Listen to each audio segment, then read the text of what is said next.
where we're going crabbing is part of the inlet. And over here, it's really interesting because the low tides and high tides are so dramatic that there's points in the day where you literally can't get in and out of port because the low tide is out so far and everything just becomes a mud flat as opposed to where you'd actually be fishing. And right now, you'll get a glimpse of low tide.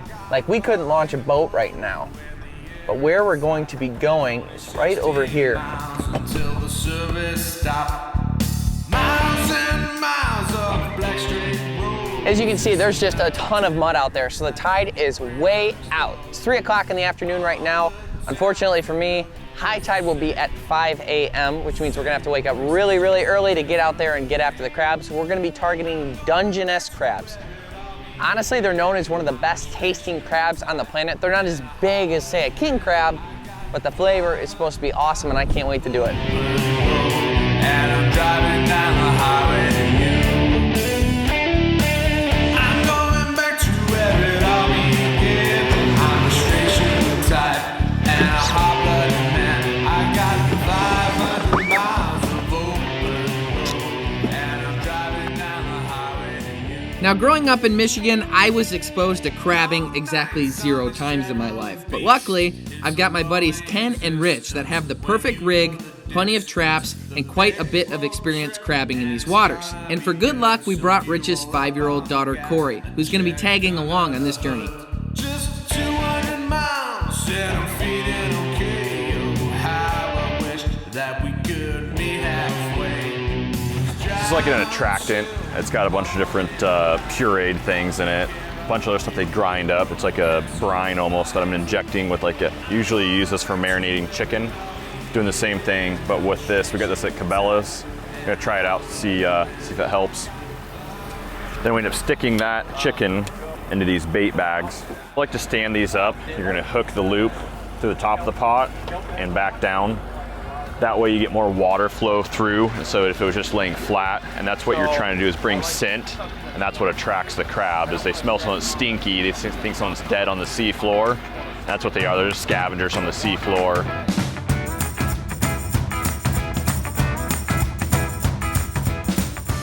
When we set our pots in depth, we need to know the length of our line. Okay. You want at least a 2/3 ratio, so if you're crabbing in, say, 100 feet of water, you need 150 feet of line. And why is that? Because you're gonna get current, and it's gonna pull the buoy, the float, right? And it'll actually lift your pot off the bottom, right? So if you just had 100 feet of line, you're 100 feet of water, it'll lift your pot. And it'll get carried with the current, and then it'll actually, once it gets deeper than it is, the buoy will be underwater. You'll lose your pot. Okay. A lot of people think their pots get stolen, And they don't. They don't get stolen. People are just, they don't responsibly place their pot. What happens too is they'll tow that barge, and there's this, they go to the same path, people put the pots where that barge goes through, and they think, oh, someone stole my pot. Well, no, it got drug, and Yeah. you know, they give you a map of where it goes through, so if you're not gonna be sitting there watching your pots, and they kind of give you an idea of what days they're gonna be going through, it's just people have to kind of research things. Right. Honestly, for something easy for people to get into, Yeah. if you have a kayak, there's different docks you can go to also, so people that have never been out before, you can go get a cheap pot, learn the basics, go out, and then be successful. I mean, it's not something that you have to have a boat. You can have a kayak, you can go to one of the docks. Yeah, and you just go out, set it out, hope Yeah. for the best. Okay, so I'm just taking this off this side. Yep, hanging over the edge. Okay.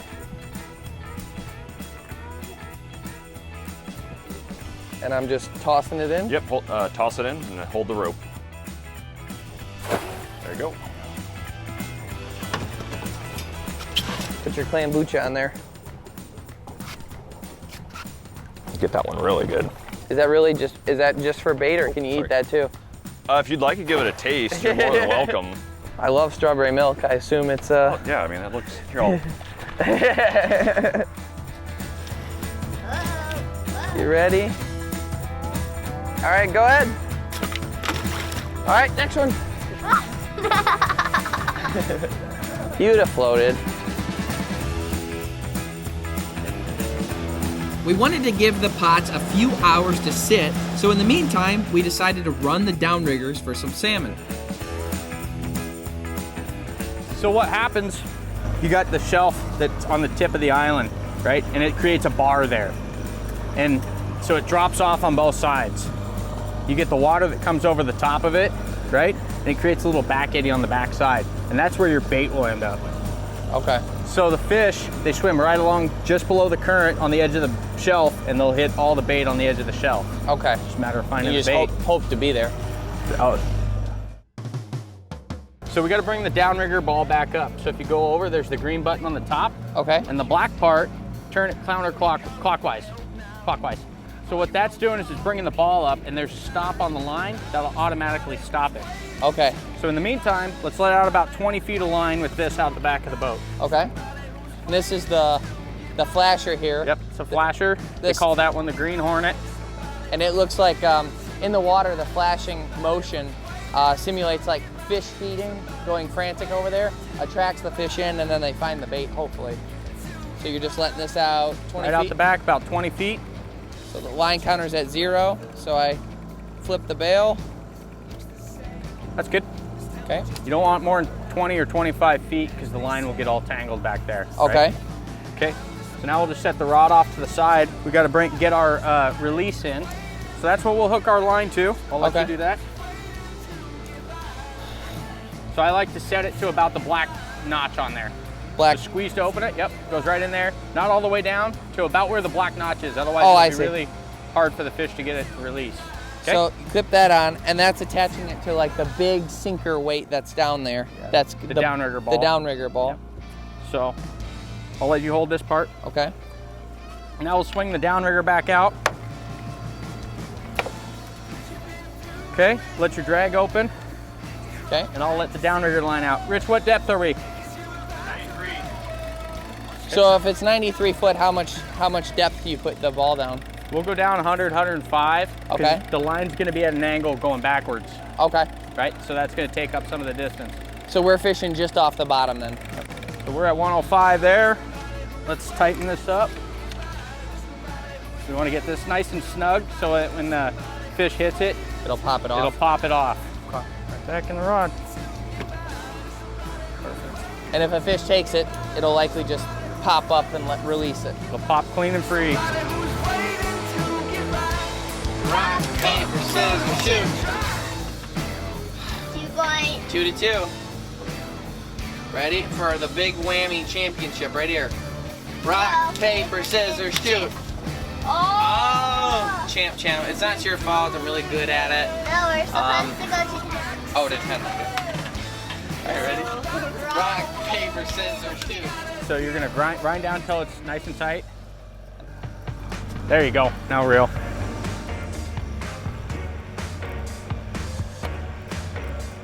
Could be.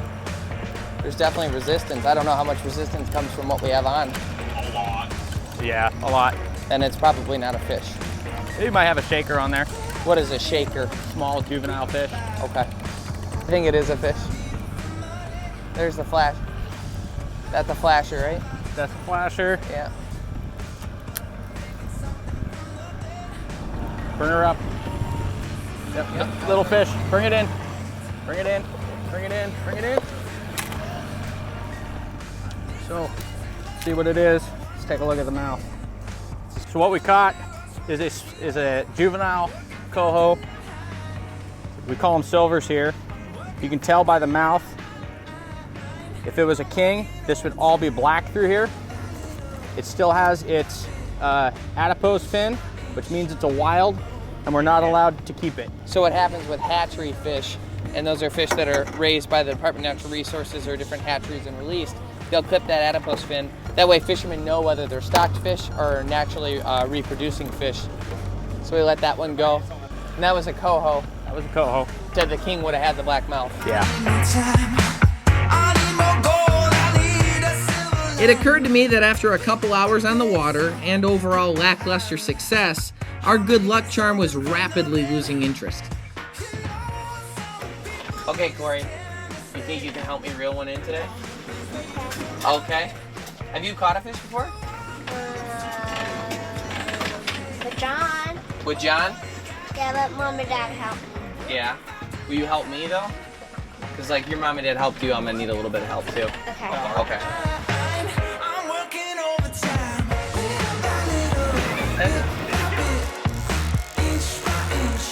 Did it pop? The line? I don't know. I don't know. Should I try it or no?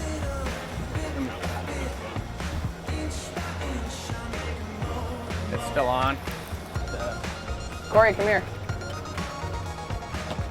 All right, I want you to reel this, spin this for me, like this. Yep, come on, you got it. Dugging it all? Yeah, a little bit. Use your muscles. You got it. Keep reeling. Got it? Want me to do some more? You got it. There you go. Now you got it. Keep going. Keep going. You got it. You got it. Come on. He's going to pull us in. You better hurry up before he pulls us in. Is it a fish? I think so. Or a big fat one? I hope it's a big fat one. I love me big fat fish. All right, we're getting it up here. You almost got him here. We should see him soon. Okay, keep going. All right. What's that? I Wonder Woman my favorite. Wonder Woman's your super favorite hero? She's the most fun to look at, I'll give you that, kid. Fish might be dead by the time we get it in, but it'll be all right. You want me to try? Just got on the counter. Bring it up. Bring it up. In. It's a little one. Nice job, you It's did. a little one. So let's look at the mouth. Right? Oh, Right, black see how mouth. It's black on the bottom. To see how the top's all white. It's a little baby silver. Right? That's slippery. It's not slippery. Whoa. Does it have It teeth? does not. That's your fish, you did it. Should we put it back and let it get bigger? This thing's tiny. I'd eat smaller. Good job, Corey. Was that cool?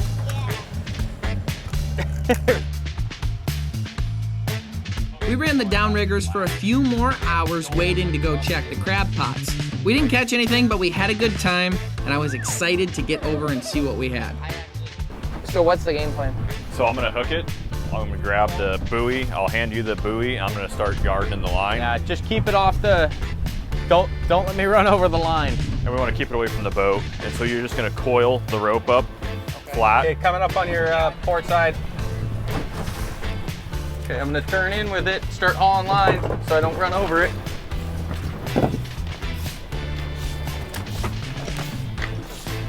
That's working okay? Yep. You're obviously not having any pressure on it, so it is working pretty good. Well, I've obviously been doing this for years and kind of an expert, so it's fine. Come on, Rich, tell me, baby, do you got crabs? Oh my gosh, that is awesome. What? We got so many. That's a lot, right? That's good amount. What species are these? Dungeness. So the female is more of like a, honeybee, beehive shape. So it's really wide from the top down, almost like a pyramid shape. Whereas the males are more like a carrot shape. It's really obvious the difference between the width of the female versus the narrowness of the undershell of the male. When you measure, you go from that point, the six out to that. So even though it's a female, we can't keep it anyhow, so that's too small. Okay. Even if it was a male, It looks like that one's big enough. that one might be, yeah. So another female. Females are less aggressive too. They seem to be tucked up. Very docile. Female. Why is this that we got so many females, do you think? This area has been crabbed. Oh, so everyone throws back female, so that's what's there still. All right. That's so a male. He's missing a claw. Okay.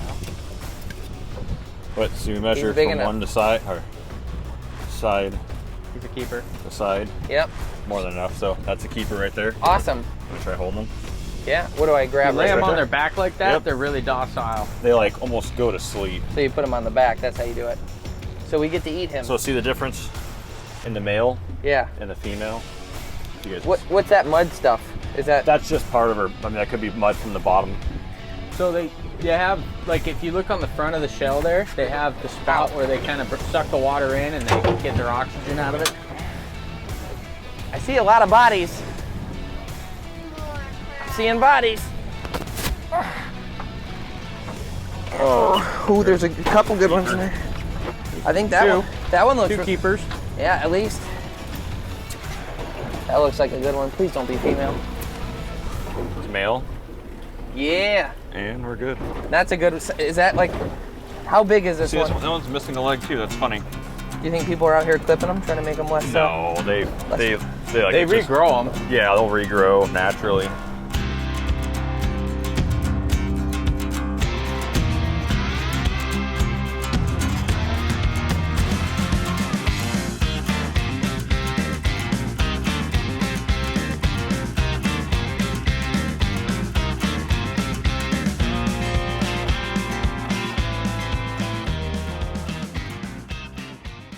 So this is one of the giant fisheries on the west coast of the United States.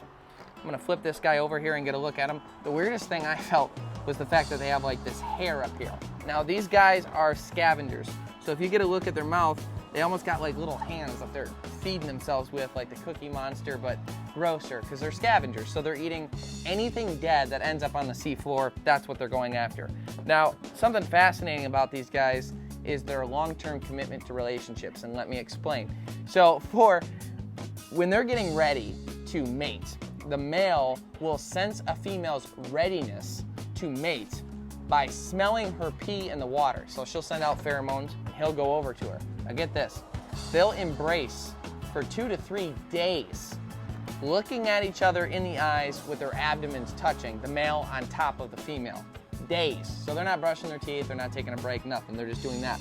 Now if you look right here, the male's got this antennae, okay? So the female will actually signal to him that, hey, I'm ready to molt, which is where they get rid of their exoskeleton. They molt that off, and then when she does that, or when she's about to, she's gonna urinate on these little antennas right here and say, it's game on. She's gonna molt. Immediately upon molting, he's going to mate with her, and then he's gonna hightail it out. So I was a little bit tongue-in-cheek with the whole commitment thing, but 3 days is a long time. So he does that, mates with her. 3 to 5 months later, the eggs and everything are going to be still attached to her body. The babies will hatch. Upon hatching, they'll be free swimming. Okay, so they'll be going out and living their little crab lives. Fascinating little creature. They've got to be a decent size to keep. And I can't wait to learn how to cook them. You about ready, Rich? Show me how it's done. You ready? Yeah, I think All so. right. I better watch yours first. So, this gap between the legs and the shell here, Yeah, your left hand, you're gonna shove in between there on the legs. okay. Pull it down flat. You're gonna lift up and you're gonna peel that off. Okay, It's let's like, see it. It's like open a can of salsa. Just like that. Okay, that's weird how well that worked. All right, I'm gonna give it a try then. That looked easier than I can imagine it would be. So I grab right under here, Yeah. and I'm just gonna pull. Straight across. There you go. Okay. So then you pull the shell off. We're gonna put it in here. Is that just, you just, I mean, if you want to. it's like kombucha. All right. So next step, you're gonna split 2 legs straight down the middle. Kind of comes out kind of gross. Okay, so holding this tight Yep. and splitting. Yep. Just right apart.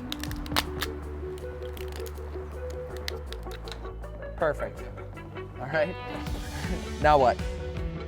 All right. Next step is you're gonna remove the front piece here. Pull that straight off. You have the gills. These little like long fingers sticking off. Just gonna grab that, peel those off. All this goo and just kind of nastiness. You just, What is that goo and nastiness? you know, I don't know. It's part of crab anatomy that I didn't study.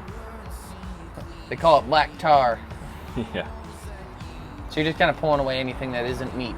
correct. Yeah, I mean, you can just fling it in there. White shirt, bruh. Bleach. There we go. So that's one side there. Okay, so it's just cleaned out. Yep. So here's the front piece here still hanging off. Grab that, peel it off. Grab those lungs, all that off. You imagine like it's all this stuff that you're gonna boil, and so you don't want to be cooking it. Yeah, you don't want that in the meat. Yeah. So here's most of it. All right, I'll get you back. It's like a water balloon fight, and you just threw both of yours. I'm ready for number 2. All right, let me get in on this. 2 clean sides. Let me get in on this Halloween bowl real quick. Okay, so this stuff, you grab this thing first? Yep, pull that right off. Okay. The rest of those lungs. Everything that you don't really He looked like a smoker. Black lung. And you did it where you like put it right over my head and swung it back. Look at that, that was clean. Yeah. That went well. Looks pretty good. Yeah, and I didn't even get anything all over you. See how friends do it? Clean. Not too bad. It's because you followed instructions. That's right, perfectly. Oh, that's, It's his face. oh yeah. It's like his predator face. You think it was designed, the movie Predator was designed off these guys? I really do think so. It's pretty scary looking. I got some of your black tar. Yeah. Okay, this one, that's his dingus still. So what happens there? Just rip it. Just rip that off. Pull the Yeah, he dingus. doesn't need it anymore. He must have leaned right because it stayed on the right one. Yeah, everyone's different. All right, perfect.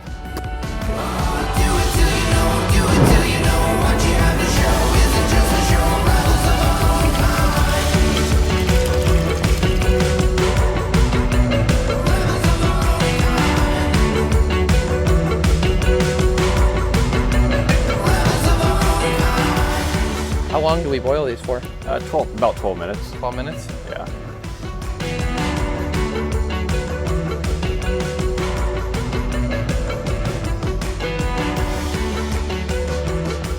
All right, so this process, we're taking the meat out of the pot into a bowl with ice. Oh. And then we're gonna put ice over the top. It helps to like contract the meat away from the shell, makes it easier to pull, makes the meat more like condensed. Whereas if you just ate it warm, it's kind of softer. Okay, I never heard of that. That's Yeah. interesting.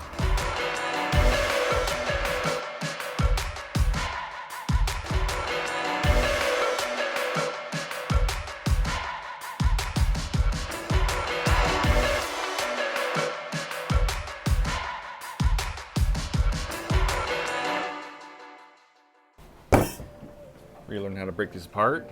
Yeah. I want one of the claw ones. You don't want that one. Oh yeah, that looks like the one I want. Why do you think we had so many without both claws? There's a lot of one-clawed mofos running around down there. That's a good question. It's hard to say why they lose one. I don't know. So, what I usually start with is get this meat here, squeeze that. So I start with the claw first. You're gonna just rip that sucker off. Okay. Move on to the next one. Pull that off. Okay. Yep, there you go. You're getting some meat, loose meat, Okay. and just keep going. Oh, I see. So Yep. it's like a piece of the knuckle meat is staying with each one of the legs. And you have like a segment of each, right? Yeah. So one of the easier ways, I'm gonna set this butter this side. You can take this leg, and see how it's kind of like hook shaped? Yeah. Whack it there. All that meat came out. Oh, I see. And we got some on the table. So you're making a meat bowl. Kind of. I And thought so that it's- was for shells. You'd have been real upset if I went first. we huh? got one over here too for that. Got it. So once again, gently hit it. I kind of ripped that whole thing off already. Oh, well, it's different for that leg. But every once in a while you get a little piece in there. Sure. Just clean it up, toss that piece. But then you end up with this meat. We like to make crab cakes out of that. Okay. Out of the knuckle meat? Yep, but if we're gonna move on to the knuckle, Yeah. you get your tool. Yeah. You're gonna open that up. I like to start with this little Yeah. piece there. Okay. Rip that off. Pull it forward. Yep, Okay. we don't need that. Just drop it in. So now, see this part here? It always wants to go like You want to pull the opposite of the direction it wants to go. Okay, so it bends that way, so we're gonna go like Yep. that. Just peel it off. Okay. So, we got our tool. We're gonna go across here. Gently hit. Reminds me of the guy in Pirates of the Caribbean when it's got one. And now you got this big piece of meat. So you got a little bit of that, Talon. yep, So right there. Yep. You don't want that. Rookies. I know, right? Must have been the guy in charge of overcooking them. I'm just kidding. Okay, there we go. Oh, is the whole thing that good? Oh yeah. That's awesome. So you can move on to the knuckle now. Yeah. Gently crack that. Peel that apart. And these tools make it so much easier. Yeah, definitely. Oof. Like pushing it from the other side comes right. Ooh, the creme de good la one. creme right there, baby. You did good on that one. Ah. So that's Dungeness crab. Yeah, and so the rest of these two, you just work your way. The smallest little piece, Sure. rip that off. Same thing, you're just gonna use the tool, whatever direction it wants to go, Do the opposite. do the opposite. You're gonna use the tool, crack it apart, all the way down in. This still has the body meat. Lock that in. Perfect. Yeah. You'll get, once again, check it. Make sure you didn't get any shells. Get most body meat in there. Make some cakes out of that. I'm interested in trying that. This meat is fantastic. Honestly, Dungeness crab might be my new favorite. It's So, delicious. you know, it seems like crabbing would be like a super difficult thing to accomplish. But you know what? Going out, getting a couple pots. You know who we saw out there? People in dinghies. We saw people in other boats, 20 foot or less, going out and trying something new. You're allowed 2 pots per person where we were, so it's not like you have to be some commercial fisherman going out there with 1 million pots in order to get a few Dungeness crab. You're allowed 5 a day, and I recommend going out and giving it a try, especially if you're in the state of Washington. I hope you enjoy this catch and cook. Thanks so much for tuning in. Stay green.